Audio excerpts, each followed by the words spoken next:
Hello friends, subscribe करें हमारे channel को और बेल आइकन को भी दबाएं ताकि सारी लेटेस्ट अपडेट और वीडियो आप तक पहुंचे सबसे पहले।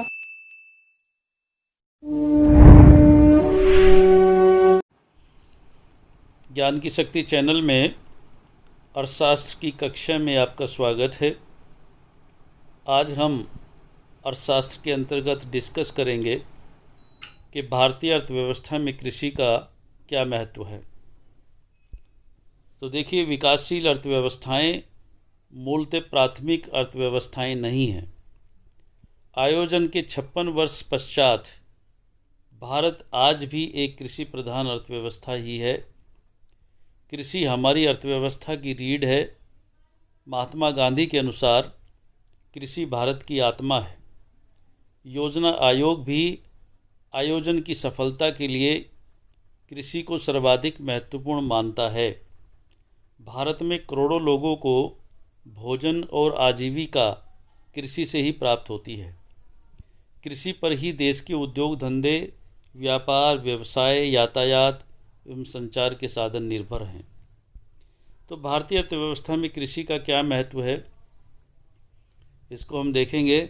सबसे पहला पॉइंट है राष्ट्रीय आय के प्रमुख स्रोत। जैसा कि हम जानते हैं कि भारत जो है वो ग्रामों का देश है, अर्थात आज भी भारत की जो 71% जनसंख्या है, लगभग 70-71% जनसंख्या आज भी ग्रामों में निवास करती है। और ग्रामों में उनका जो बेसिक, जो आधारभूत व्यवसाय है वो कृषि है। यानी कृषि पद्धति को आज भी भारतीय लोगों ने नहीं छोड़ा है, अर्थात वो एक उनका आधारभूत उनका व्यवसाय है।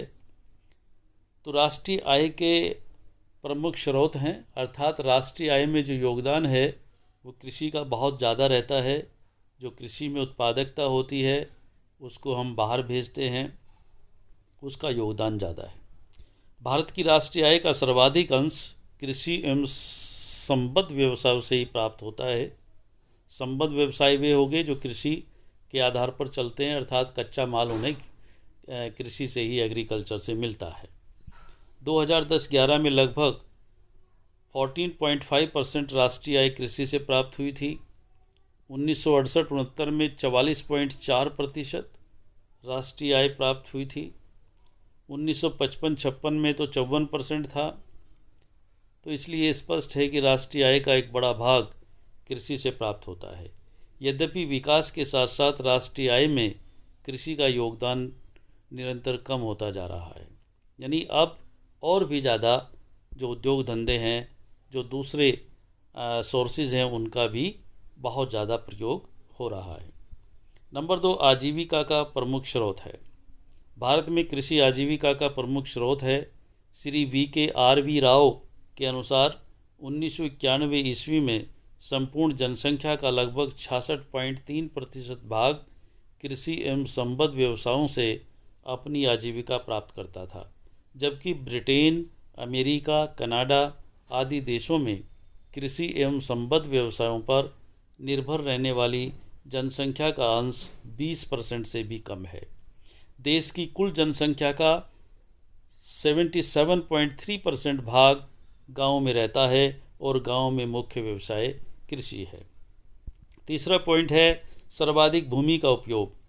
कृषि में देश के भूक्षेत्र का सर्वाधिक भाग प्रयोग किया जाता है। उपलब्ध आंकड़ों के अनुसार कुल भूमि क्षेत्र के 49.8% भाग में खेती की जाती है। चौथा, खाद्यान्न की पूर्ति का साधन। कृषि देश की लगभग 132 करोड़ जनसंख्या है। 132 करोड़ जनसंख्या को भोजन तथा लगभग 36 करोड़ पशुओं को चारा प्रदान करती है। यहाँ ये उल्लेखनीय है कि भारतीयों के भोजन में कृषि उत्पादन ही प्रमुख होते हैं। यदि जनसंख्या वृद्धि एवं आर्थिक विकास के परिवेश में खाद्य सामग्री की पूर्ति को नहीं बढ़ाया जाता तो देश के आर्थिक विकास का ढांचा चरमरा जाता है। पांचवा, औद्योगिक कच्चे माल की पूर्ति का साधन। देश के महत्वपूर्ण उद्योग कच्चे माल के लिए कृषि पर ही निर्भर हैं। सूती वस्त्र, चीनी, जूट, वनस्पति तेल, चाय व कॉफ़ी इसके प्रमुख उदाहरण हैं। संसार के सभी देशों में उद्योगों का विकास कृषि के विकास के बाद ही संभव हुआ है। इस प्रकार औद्योगिक विकास कृषि के विकास पर ही निर्भर है। छठा, पशुपालन में सहायक। हमारे कृषक पशुपालन कार्य एक सहायक धंधे के रूप में करते हैं। पशुपालन उद्योग से समस्त राष्ट्रीय आय का 7.8% भाग प्राप्त होता है।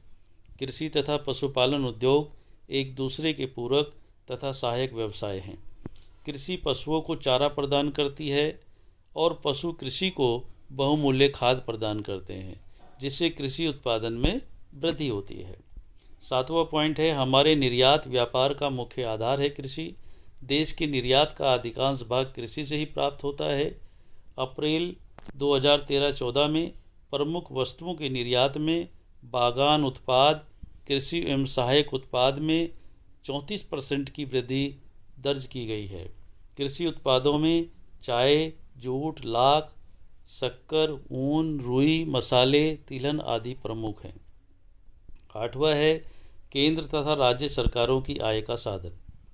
यद्यपि कृषि पर कर का भार अधिक नहीं होता है, तथापि कृषि राजस्व का महत्वपूर्ण स्रोत है। लगान से लगभग 200 करोड़ वार्षिक आय का अनुमान लगाया गया है। इसके अतिरिक्त कृषि वस्तुओं के निर्यात कर से भी आय प्राप्त होती है। केंद्रीय सरकार के उत्पादन शुल्कों का एक बहुत बड़ा भाग चाय, तंबाकू, तिलहन आदि फसलों से प्राप्त होता है।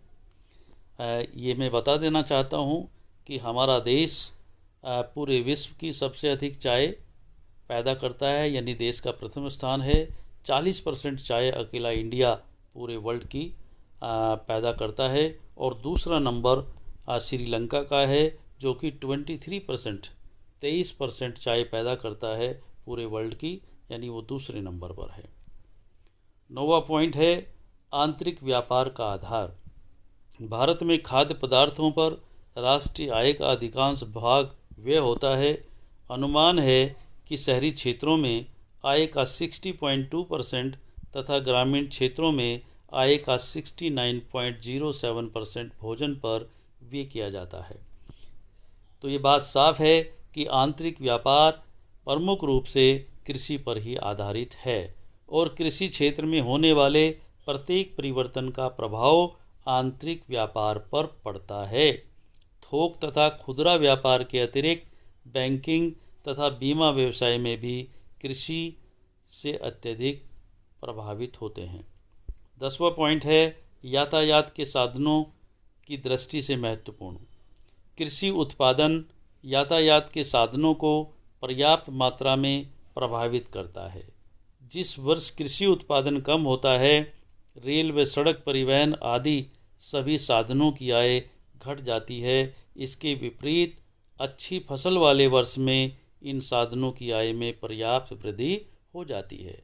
लेकिन आज भी भारतीय कृषि, जो कि मानसून का जुआ कहलाती है, जिस वर्ष फसल बहुत अधिक पैदावार होती है तो समझो उस वर्ष बहुत अच्छी वर्षा हुई है, और यदि वर्षा ना हो तो अपेक्षाकृत फसल की पैदावार कम होती है। यानी आज भी इतना डेवलपमेंट होने के बावजूद भी, इतना विकास होने के बावजूद भी, सिंचाई के साधनों का इतना अधिक विकास होने के बावजूद भी, आज भी जो बहुत किसान हैं, कुछ छोटे छोटे किसान हैं जो कि ज़मीन उनके पास बहुत कम है, अर्थात 3 बीघा, 4 बीघा, 5 बीघा या 2 बीघा वाले जो मार्जिनल फार्मर हैं, वो अपने खेतों में इलेक्ट्रिसिटी अर्थात बिजली नहीं ले सकते और इस प्रकार से वो कोई सबमर्सिबल वगैरह नहीं लगा सकते,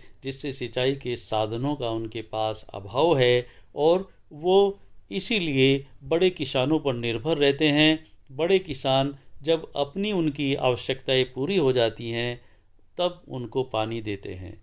ऐसे में यदि उन्हें समय पर पानी नहीं मिलता है तो उनकी फसलें चौपट हो जाती हैं, अर्थात इसको और भी अधिक बेहतर बनाने की आवश्यकता है। और इसी के साथ ये तुम्हारा टॉपिक समाप्त होता है। Thank you very much.